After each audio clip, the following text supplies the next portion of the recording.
Taoiseach, since the genocidal massacre commenced in Gaza by Israel, hundreds of millions of people across the world have taken to the streets in solidarity with the Palestinians, including in the United States, Jewish people who are saying Israel's crimes not in our name, and that Biden's arming and supporting of Israel doesn't represent them.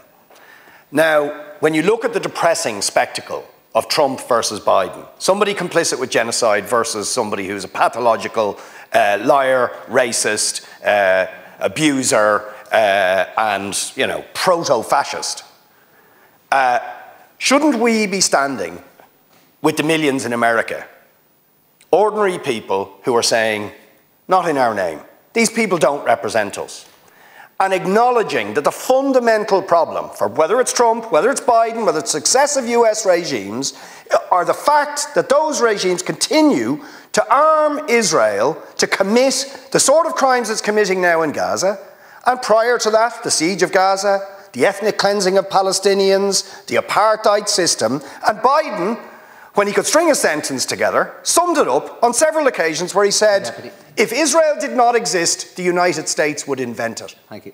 In those words, he spoke the truth of US foreign policy.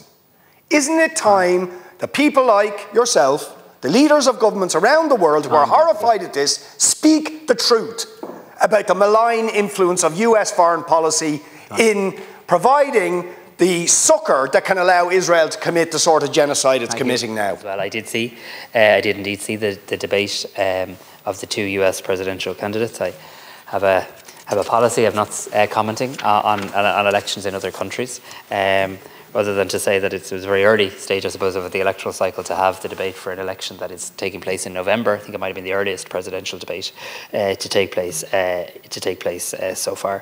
And look, our foreign policy is an independent foreign policy. I mean, we will continue in every fora to speak our views on international issues, whether that was our decision to recognise the state of Palestine when others probably would have preferred us not to, whether that's how we vote at the UN, how we speak at the European Council, how we vote at Council of Ministers. We'll continue to speak up for international law and in favour of human rights. To Deputy O'Murchu, I think it's important you acknowledge the US support, the very key role that they played in the peace process. I had the chance to thank former Senator George Mitchell, one of the architects of that work, when he visited me in my office in recent weeks as well.